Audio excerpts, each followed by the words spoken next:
श्री ओम श्री गुरुभ्यो नमः। हरिः ओम। ओम नमो भगवते वासुदेवाय।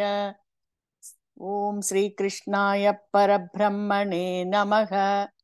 अथ श्रीमन्नारायणीयं चतुर्थं स्कन्धः षोडशं दशकं नरनारायणावतारवर्णनं दक्षयागवर्णनं च।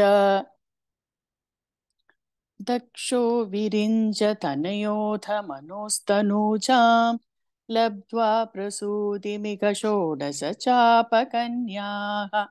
धर्मे त्रयोदश ददौ पितृषु स्वथाञ्च स्वाहां हविर्भुजि सतीं गिरिशे त्वदंशे। मूर्तिर्हि धर्मगृहिणी सुषुवे भवन्तं नारायणं नरसखं महितानुभावम्। यज्जन्मनि प्रमुदिता कृततूर्यघोषाः पुष्पोत्करान् प्रववृषुर्नुनुवुः सुरौघाः।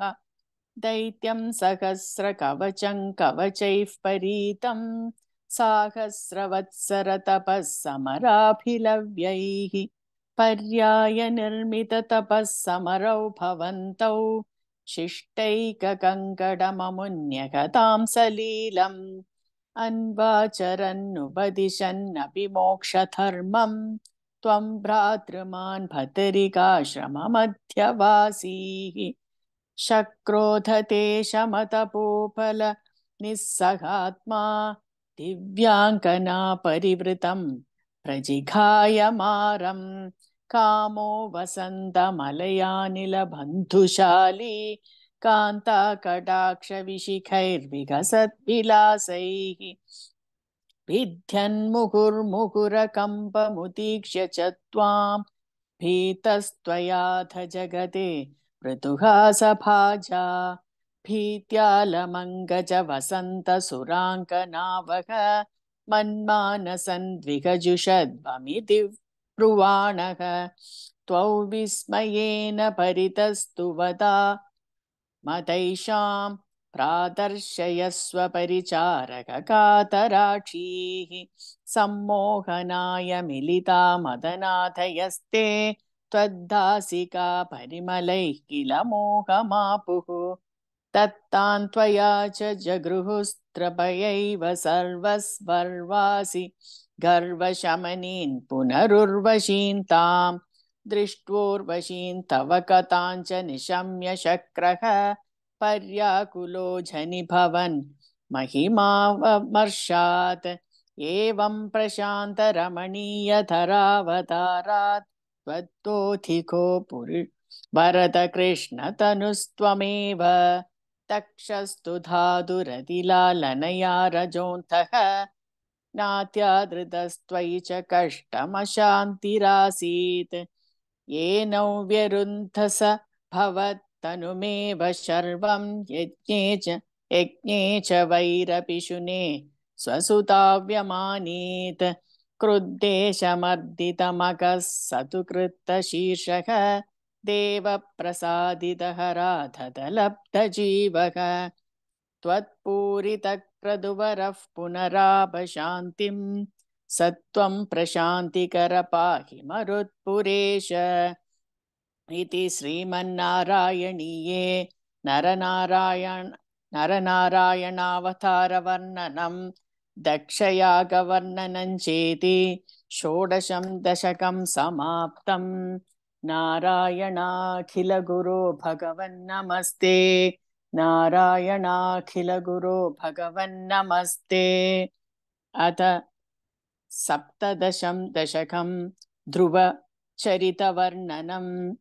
उत्तानपाद नृपतेर्मनुनन्दनस्य जाया बभूव सुरुचिर्नितरामभीष्टा। अन्यासु नीतिरिति भर्तुरनादृता सा त्वामेव नित्यमगतिः शरणं गताभूत्। अङ्के पितुः सुरुचिपुत्रकमुत्तमन्तं दृष्ट्वा ध्रुवः किल सुनीतिसुतोऽधिरोक्ष्यन्। आचिक्षिपे किल शिशुः सुतरां सुरुच्या दुःसन्त्यजा खलु भवद्विमुखैरसूया त्वन्मोहिते पितरि पश्यति धारवश्ये दूरं दुरुक्तिनिगतः सगदो निजाम्बां सापि स्वकर्मगतिसन्दरणाय पुंसां त्वत्पादमेव शरणं शिशिवेश संस आकर्ण्यसोऽपि भवदर्चन निश्चितात्मा मानी निरेत्य नगरात् किल पञ्चवर्षः सन्दृष्टनारद निवेदित मन्त्रमार्गः त्वामारराथ तपसा मधुखाननान्ते ताते विषण्णहृदये नगरीं गतेन श्रीनारदेन परिसान्त्वितचित्तवृत्तौ बालस्त्वदर्पितमनाक्रमवर्धितेन निन्ये कठोरतपसा किल पञ्चमासान् तावत्तपोबलनिरुच्छ्वसिते दिगन्ते देवार्तितस्त्वमुदयत् करुणार्द्रचेताः त्वद्रूपचित्रसनिलीनमदेः पुरस्तात् आविर्बभूविद विभो गरुडाधिरूढः त्वद्दर्शनप्रमदभारतरङ्गितं दृग्भ्यान्निमग्नमिव रूपरसायने ते तुष्टूषमाणमवगम्य कपोलदेशे सम्पृष्टवानसिधरेण तथाधरेण तावद्विबोध विमलं प्रणुवन्तमेनम् आभाषयस्त्वमवगम्य ददीयभावं राज्यं चिरं समनुभूय भजस्व भूयः सर्वोत्तरं ध्रुवपदौ विनिवृत्तिहीनम् इत्युचिषित्त्वयि गदे नृपनन्दनोऽसौ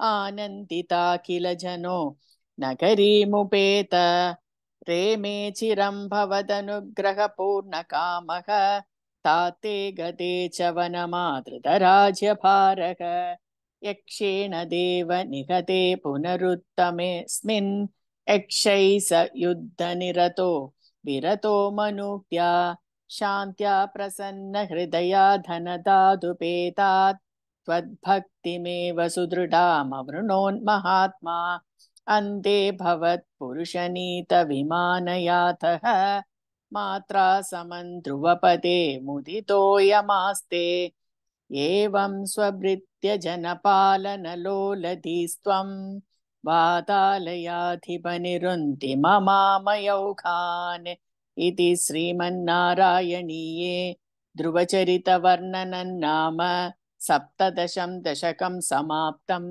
नारायणाखिलगुरो भगवन्नमस्ते नारायणाखिलगुरो भगवन्नमस्ते अथ 18 दशकं ऋतुचरितवर्णनम्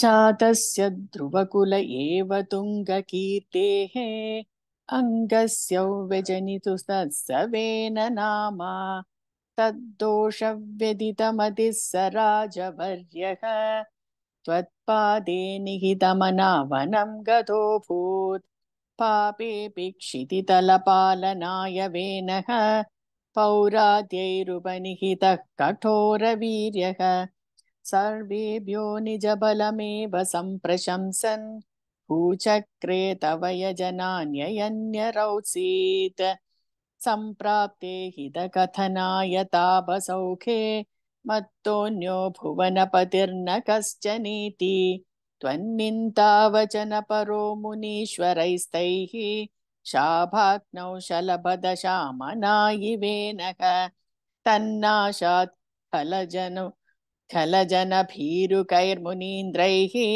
तन्मात्रा चिरपरिरक्षिते ततङ्के त्यक्ताघे परिमथिता धतोरुदण्डात् धोर्दण्डे परिमथिते त्वमाविरासीः विख्यातः पृथुरति तापसोपदिष्टैः सूताद्यैः परिणुतभावि भूरि वीर्यः वेनार्त्या कबलितसम्पदन् हरिद्रीम् आक्रान्तान् निजधनुषा समामकार्षीः भूयस्तान् निजकुलमुख्यवत्सयुक्तैः देवाद्यैः समुचितचारुभाजमिनेषु अन्नादीनभिलषितानि यानि तानि स्वच्छन्दं सुरभितनूमधूदुहस्त्वम् आत्मानै यजति मगैस्त्वयि त्रिधामन् आरब्धे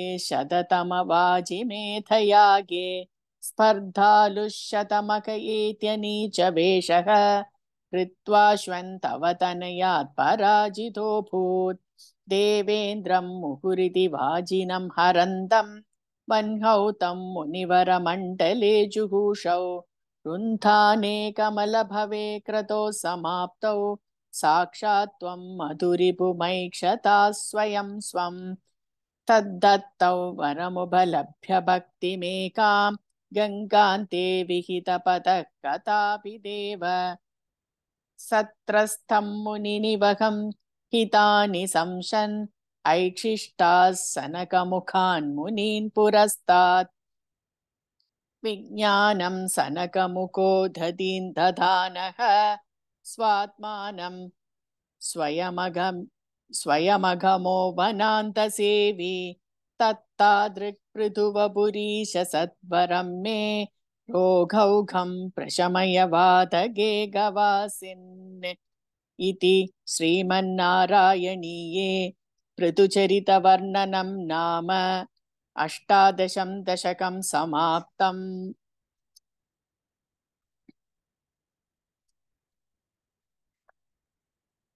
अथ 19 दशकं प्राचेतसकथानुवर्णनम्। पृतोस्तु नप्ता पृथुधर्मकर्मटः प्राचीनबर्हिर्युवतौ शतधृतौ प्रचेतसो नाम सुचेतसः सुतान् अजीजनत्वत्करुणाङ्कुरानिव पितुः शिश्रिक्षानिरतस्य शासनात् भवत्तपस्याभिरतातशापिते पयोनितिं पश्चिममेत्य तत्तटे सरोवरं सन्तदृशुर्मनोहरं तथा भवत्तीर्थमितं समागतः भवो भवत्सेवकदर्शनादृतः प्रकाशमासाद्य पुरः प्रचेतसाम् उपादिशद्भक्ततमस्तवस्तवम् स्तवं जपन्तस्तममी जलान्तरे भवन्तमासे विशतायुतं समाह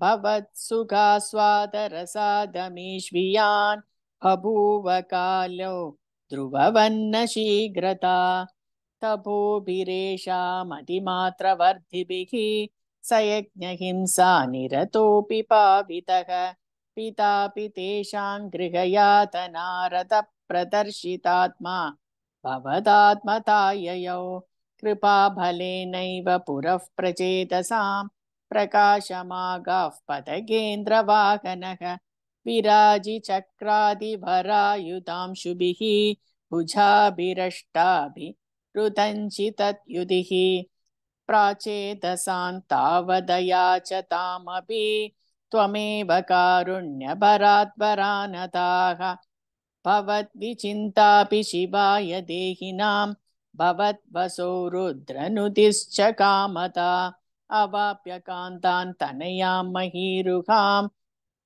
तया रमद्वन्दशलक्षवत्सरीं सुतोस्तु दक्षो ननु तत्क्षणाशमां प्रयास्यथेतिन्यगदो मुदैवतान् ततश्च ते भूतलरोदिनस्तरून् कृता दहन्तो द्रुहिणेन वारिताः द्रुमैश्च दत्तान् तनयामवाप्यतां त्वदुक्तकालं सुखिनोभिरेमिरे अवाप्य दक्षं च सुतं कृताध्वराः प्रचेतसो नारदलब्धया धिया अवापुरानन्दपतन्तताभितः त्वमीशवातालय नाथ पाहि माम् इति श्रीमन्नारायणीये प्राचेतसकथानुवर्णनं नाम 19 दशकं समाप्तम्। नारायणाखिलगुरो भगवन्नमस्ते। नारायणाखिलगुरो भगवन्नमस्ते।